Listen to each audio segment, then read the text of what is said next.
I'm doing a film follow-up video. It took me a few days. I started writing this on Monday. It's now Thursday, but I had to organize my thoughts because I didn't want to do a lot of video editing, and it's not going to be like a short film and as intense as that short film was or how I felt it was. It was definitely awesome to make. But yes, I felt like this type of video was important, and I'm just gonna go through kind of the lines that I've had here in my organized thoughts. I already kind of mentioned what this video is about and whatnot, but oh hey y'all, I felt a film follow-up video was important to make. BFRB's A Cry for Change is definitely a single take film. There was no notes or preparations made for my footage like I have right now. I have a little notebook right here, trusted with things to get me through my thoughts, more organized than I did then. I decided then to turn the camera on to share my story and prior knowledge through it. With the biggest love and healing energy, I became brave enough to revisit this film 4 years later. It took almost 2 months from revisiting it for me to research, edit, and create additional materials for it. That was fun. It was a fun process. It really was. I learned so much during the research process. Weber Shandwick's internal media artifacts were big catalysts for the project. I am going to be reattaching the citations for the film and the film link in the description. As someone who has been counted out, turned down, and met with so much adversity since graduating back in January of 2023, I've had enough. I've had enough of companies and corporations pushing DE&I down throats when statistics like the ones Weber Shandwick published last year exist. How and why did research by Accenture in 2023 report that 76% of employees with disabilities do not disclose at work? It got worse, stating 80% of C-suite executives and their direct reports who have disabilities do not disclose them. In hindsight, majority of organizations are run by bad leadership, also known as ineffective or toxic leadership. John C. Maxwell stated, when leaders fail to empower others, it is usually due to 3 main reasons. 1, desire for job security. 2, resistance to change.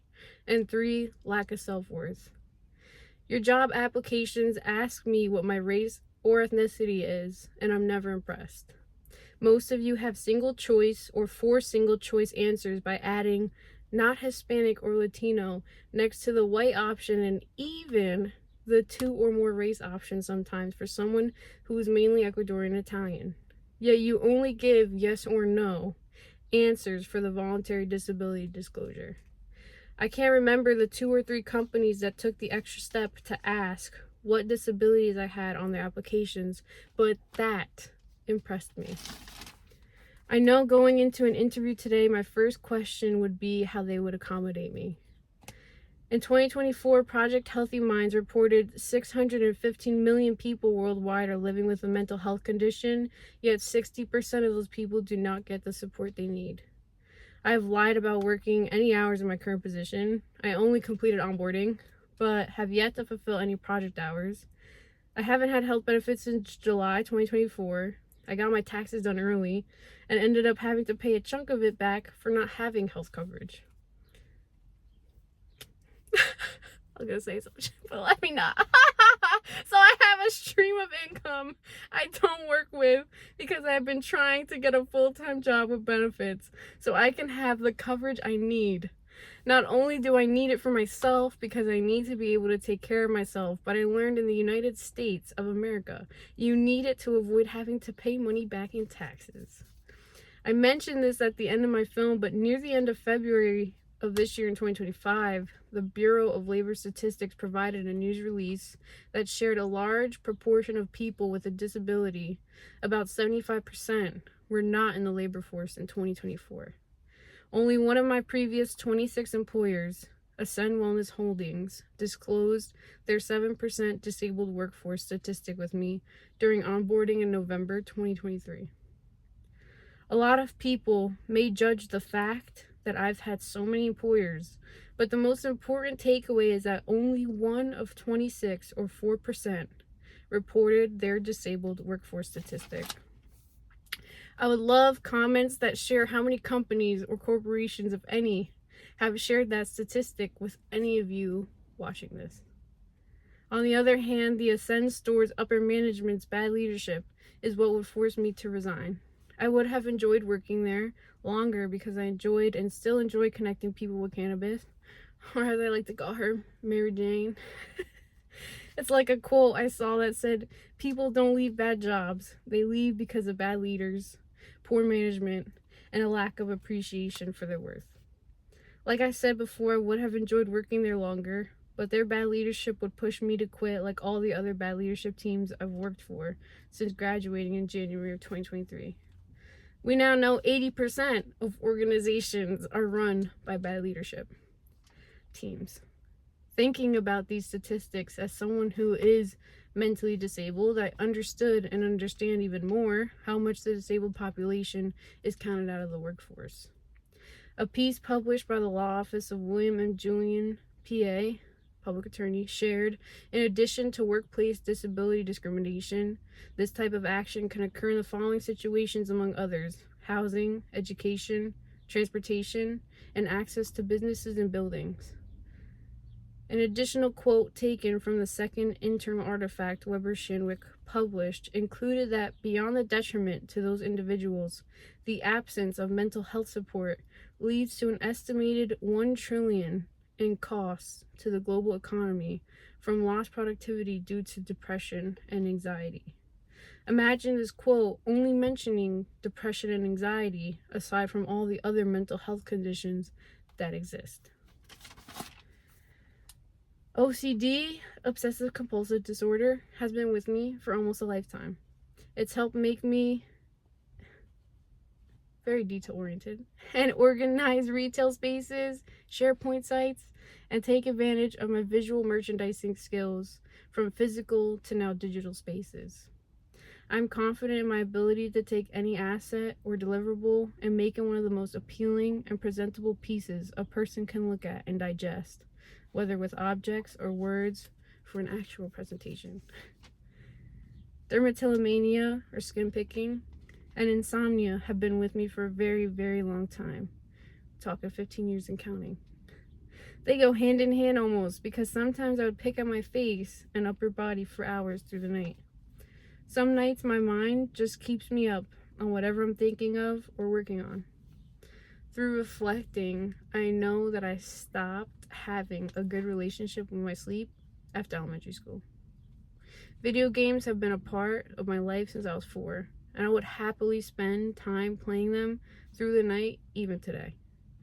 Being a student athlete meant school, practice, napping before dinner, eating dinner, because my family we always ate late, 9, 10 sometimes, shower, and then doing whatever homework I had left in the day.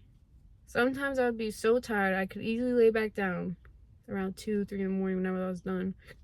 But there were many nights that I stood in front of the bathroom mirror instead for 3 to 5 plus hours. Although my skin picking hasn't been to that intense degree, I still have episodes that can take up a chunk of time. It's been a while since an episode exceeded the 3-hour mark. I never let my disorder stop me from showing up for anything though. Thank God I have beauty gurus on YouTube that help me learn how to cover my marks and scars. I've always worked with my body to wear things that would also help cover marks and scars while still complimenting me. Work uniforms that involve tees and hoodies were my favorite to put on. You didn't have to question what you're wearing on top. You just had to put jeans or whatever on the bottom, you know? Very easy. Easy peasy.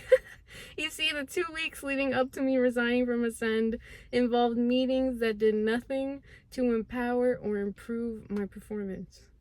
I was asked to sign write-up slips for my tardiness when they would be the type of bad leadership to schedule you to close today and open tomorrow, automatically cutting your sleep down. I know there are plenty of people across different retail stores that have dealt with clopin shifts, closing and open, clopin. I was never asked how they could help me improve my performance or if there was something they could do better to help me or the overall store team. I would have asked them for a monthly personal and professional performance review. My parents nor I, as a grown adult, have been able to direct myself to the right people to help me control and cope with my disorders better. Having died at 8 years old and coming back through CPR after 5 minutes, I am not sure of what other cognitive disabilities or neurological damage was done to my brain. All I know is that teachers throughout my entire primary school education, pre-K through 12, would tell my mom that I was bright and smart, but very slow. Slow was the most common heard word every year, and I feel bad, but I wish my mom would have been smarter to ask them to elaborate on what they each meant. Her lack to better understand, her acceptance and ignorance of seeing my surviving such a tragedy as a miracle, which I think her brain shuts out because it was also very traumatic, and her lack of acceptance of mental health back then hindered my learning and development. Having leaders who would empower and conduct a monthly personal and professional performance review are leaders I have dreamt about working for. The last paycheck I received was a severance package after my first 2 weeks at a job in November 2024. The manager told me I should be working in a more creative role, and little did he know how long I had been trying to get into that kind of role since the winter of 2022. 2021 and 2022 were years that gave me some of the most amazing personal and professional experiences. They showed me the type of leaders I dreamt of working for exist in academic and professional spaces. My spring 2022 Academic for Credit Public Relations internship digital team used my insomnia to their advantage, assigning me 3 overnight social media tracking shift experiences for client launches and activations. 3 of the 8 overnight shifts I worked. One was at a bioreference lab during COVID times. It was an intense week. That was an intense Monday through Friday, but my communications summer internship at Ford Motor Company taught me the framework for a positive and progressive global company. At that time, some of their executives started to trial 4-day work weeks. My supervisor and leading icon, Jess, worked with me and my disabilities, allowing me a flexible schedule where I had to make sure I got my 8 hours in every day, regardless of the time. Thank you so much, Jess. Showing up at some point each day was the most important thing. And I took my few personal days throughout my internship period. Sometimes she was just like, take the day. Other times I was like, I'm gonna go to the beach. That was like 2 out of the 3 times. The other 2 of the 5, she sent me on my way. My insomnia and skin picking amped up from that May through July because my family and I had to find a new rental home by the end of June that would also take our 3 cats. Most places only wanted to take 1 animal. So you can only imagine how heart-wrenching it was hearing that so often. Y'all L landlords out there. Thankfully, our current landlord, Gail, and her brother went so far as to put all our cats' names into the lease. Different type of leaders can potentially be found in every human, in every space. I am so happy and proud to have met so many leaders from my alma mater, Montclair State University. Each course and professor taught me something different and something new about myself. There are a handful of leaders there I would like to thank. Keith Green, thank you for welcoming me into the university and guiding me through my coursework schedule, your workshops, and giving me access to the Muck Rack platform. Mary Scott, all your courses made me a better writer. Thank you for helping me hone in professionally and allowing me to own the copywriting and copy editing for an honorable mention PRSSA 2022 Bateman case study. 2 of the 4 judges opened up talking about that, and it made me really happy that they acknowledged it just as much as our whole team did. Ethne Swartz, your entrepreneurial mindset course opened my mind to all the possibilities of positive impact that can be made through the passion of our visions. Larry M. Weiner, APR, fellow PRSSA, PRSA, don't get me for that, I might edit that. All of your courses equipped me with so much knowledge that I can translate personally or professionally. I have yet to professionally apply them beyond graduating, but I am now starting to apply them personally. Joe Amditas, your multimedia production for strategic communications course is what helped me see my entire short film and reel through. I look forward to applying more of that knowledge and taking advantage of all the tools and resources you provided our class with and the whole world with, because the whole world can access that site. I'll link it. Dr. Jin A. Choi, thank you for all the advice and conversations you gave me during my last semester. I was happy to be transferred over to be a part of your first semester group of advisees during my last semester at MSU. Your social media analytics course helped me deep dive into the behind the scenes of digital research and understanding. Going back to bad leadership, the world knows President Trump recently disbanded 10,000 people across the Department of Health and Human Services. Big L move. In 2016, I learned that 1 in 35 people had a BFRB, or body-focused repetitive behavior. Today, that number has increased to 1 in 20 people, up to 5% of the global population. Although I discuss and list BFRBs, including my own in my film, linked below, I'm going to verbally share them again for awareness and education purposes. My BFRB is dermatillomania, or skin picking. The second most common type of BFRB is trichotillomania, or hair pulling. Then there's onychophagia, or nail biting. Onychotillomania, or nail picking. Chilophagia, or lip biting. Morsicatio, buccarum. We're learning these together. I don't know how to say these words, and it's okay. Or cheek biting. Rhinotilexomania, or nose picking. Dermatophagia, or skin biting. Trichophagia, or hair eating. Bruxism, or teeth grinding. Crepitus, or finger joint cracking. Morsicatio linguarum, or tongue biting. I don't know why. I thought hair. Trichotillomania, or hair cutting. Trichotillomania, or hair rubbing. And there is no scientific term for finger sucking, but finger sucking is counted as a body-focused repetitive behavior. 1 in 20 people, up to 5% of the global population, equates to more than 350 million people, undiagnosed or untreated.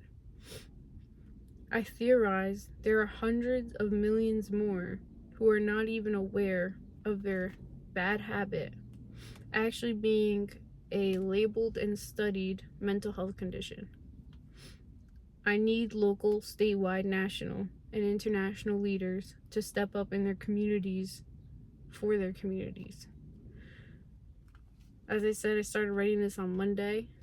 I took an account that I was at Wednesday, where I saw an article yesterday released saying that LGBTQ plus youth suicide hotline among proposed Health and Human Service budget cuts.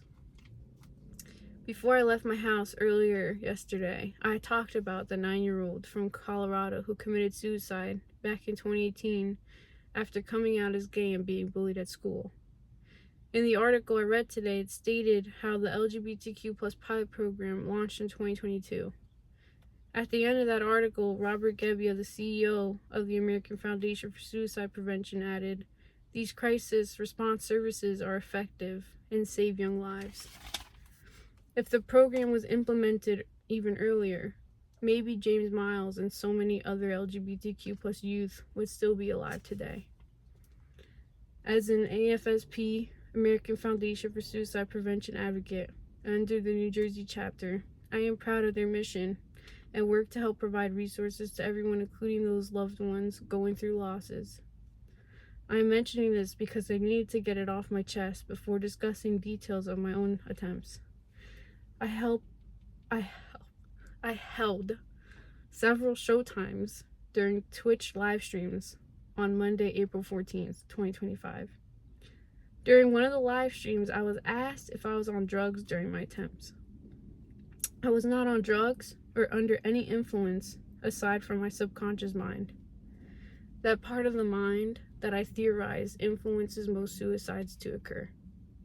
In December 2009, I attempted suicide at 11 years old. I attempted suicide again at 18 years old in September 2016 during my first semester at Rutgers University. The first attempt was due to loneliness, and the second was due to forced isolation by a toxic individual and relationship. During both attempts, I had a vision the types of pain my body would go through, what my body would look like after, and the aftermath my loved ones would face. I stood in front of a bridge during my first attempt, and my conscious mind brought me back when memories flashed through my eyes like a fast photographic film until words that came from my dad were heard that stopped it and just repeated in my head. It took me a while to snap back, to really hear and listen to the words that were repeating. In that moment, I finally realized what my father was trying to say with the words, "Wish on the brightest star and be strong." The wish on the brightest star was a form of hope to me then and now. You're never too old to wish upon a star. To be strong was not just for me, but for my then torn family. I remember leaving the bridge crying, and it wasn't because I almost died. With my dad's letters, I solved my biggest problem while learning my biggest life lesson. Nothing is more powerful than words. Action is powerful to follow up or back up words. Action is powerful as a physical activity, yet writing words, speaking words, and more is also a physical activity, often overlooked for how necessary it is for a lot of us to communicate and use daily. Words can cement themselves through time to be something many generations can experience and reflect on, like your favorite song. A necessary conversation full of affirmations, positive perspective, and acquired outlooks.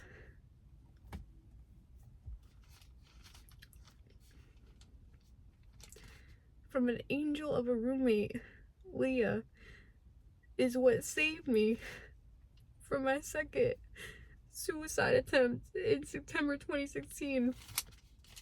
The attempt came a year after I reflected on my dad's words again, and on my first suicide attempt. It's crazy to think about, but if my roommate had not come to me at the right time, I wouldn't be here. I had nothing like a note or any type of reason laid out somewhere to be found for my first attempt. I prepared letters for my second attempt that had my reason and wishes for my loved ones' lives written out. I could have been a headline and body pulled out of Passion Puddle on Cook campus at Rutgers University, New Brunswick. Whether you watching this are religious or not, I know everyone has their own spiritual council. It can simply be made up of your past loved ones who watch over you. The first thing I tell people who have experienced loss is that they have a new angel or angels over them. The body may be buried, but their souls and love for you will never cease to exist. We're all trillions of atoms formed to make the physical vessel we move through in this current lifetime. These vessels are broken down and released by the earth we move through after. The circle of life will never cease to exist. Now, a week after my birthday this year, I saw a good childhood friend, and he said I looked like I was doing great, And all I could tell him was that I was trying to get myself together. Trying is the best thing we all can do. I wasn't brave enough to let him know how much I was actually struggling inside of myself and how much I've actually been losing in so many aspects of my life. I know I could take on any position and excel, but I've reached a point where I can no longer settle for a boss or leader that has no emotional intelligence and no regard for their team. I've been pivoting to try and find a second work family that is understanding, empathetic, compassionate, and authentic to who they truly are and what they can actually bring to the table. I think one of the bravest things someone can do is go towards learning and doing whatever it is that their soul calls them to. I've been doing everything but that for a long time. And me starting to move towards creating with my pure intents has been so blissful, so fulfilling, and so soothing for my soul. You don't need to pursue higher education to be successful in this world. Answering your calls will lead you to all the right directions to reach your ultimate successes. A few calls I'm getting back to include more spiritual work, like tarot and oracle readings that I will be publishing across different platforms.